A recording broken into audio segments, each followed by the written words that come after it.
Hi everyone, this is Becky. Thanks for joining us online. I have a spring story time here for you today. And to start with, I have this story. It's called The Song of Spring, and it is about a little bird who is trying to find some friends in the spring. And to do that, he's trying to figure out the sound of his voice and what sound he makes. So this is a great one about animal noises as well as springtime and friends.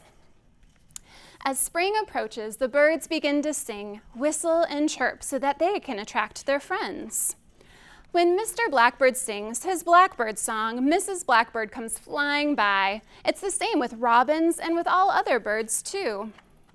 With this little bird, however, it was different. He could not remember his song of spring. But because he wanted to find a friend, he hastily opened his beak one day and shrieked, "Woof!" Is that a sound that a bird makes? But look who comes running. "Woof, woof," answered the dog, and he wagged his tail. That wasn't quite right, thought the little bird. "Have another go," said the dog. And so the little bird cried out, "Oink!" Now what animal is going to come running? A pig. "Oops," said the little bird. "You are not a bird." "No," said the pig. "I am a pig." Oink, oink. The little bird thought a bit. The pig and the dog had not been much help at all, so he shouted, "Moo!" And there a cow came and stared at the bird with his great big eyes. The little bird had to sit down, not least of all because of the huge shock. The cow was mooing, the dog was barking, the pig was grunting, and the little bird could not concentrate. Meow. "Oh," said the little bird, and he slid back a little on his branch. The cat purred softly and said, "Hello, little one." So the pig, the dog, the cow, and the cat scrambled about in the tree. The bird thought hard, and then he sheepishly cried out, "Meh." Do you know what animal that would be? A goat. "Did you just say meh?" inquired the goat.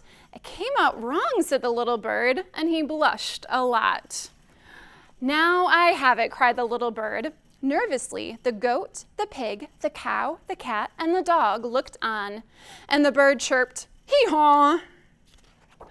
"Well, you sang that beautifully," said the friendly donkey. "I am looking for a bird friend," moaned the little bird quite sadly, "but it's not working out."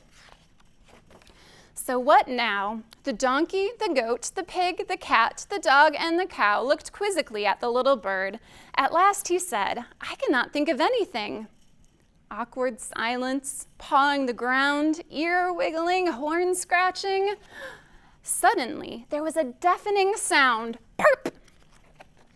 What was that? "Hello," said a pretty little girl bird. "I have come from very far away and I'm looking for a friend, but I can't find one. Can you help me?" "Yes!" cried the pig, the dog, and the donkey, and the goat, and the cow, and the cat, and the little bird was very happy. And that is how the little bird, who could not remember the song of spring, found not only one, but many friends. So this is the story, The Song of Spring. Speaking of different animal noises, I want you to imagine that we have a garden here. And let's see if we can find some little friends to join us in the garden.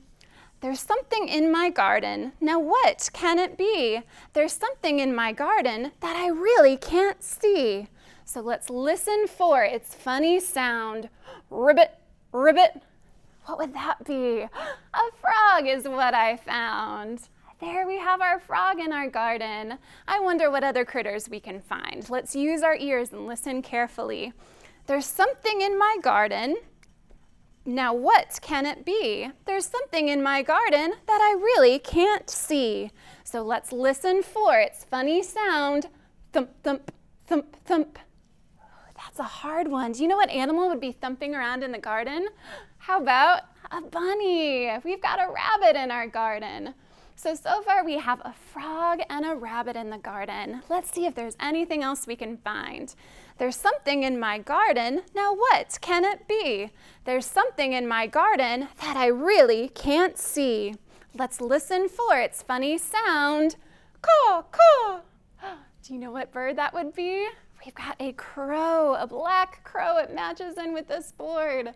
So we have a frog, a rabbit, and a crow. Let's see if we can find one other animal in the garden.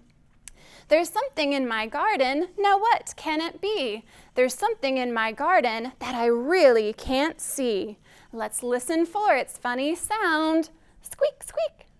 Do you know what animal would make a squeaking noise like that? What about a mouse? A mouse is what I found. So look at all of the animals that we found. We found a frog that says ribbit, a rabbit that thumps around in the garden, a crow that says caw, and a little mouse that squeaks. So those are some animal friends that you might be able to find in a garden. So I have one last song that I'd like to do with you, and it's to the tune of the Itsy Bitsy Spider, and it's called 5 Little Flowers. 5 little flowers standing in the sun, see their heads bowing, bending one by one. Down, down, down comes the gentle rain, and the 5 little flowers lift up their heads again. Let's count. 1, 2, 3, 4, 5. Good job. Show me those 5 flowers again. Let's go ahead and try this song one more time. 5 little flowers standing in the sun, see their heads nodding, bending one by one. Down, down, down comes the gentle rain, and the 5 little flowers lift up their heads again. All right, thanks so much for joining me for another springtime story time. We'll see you later.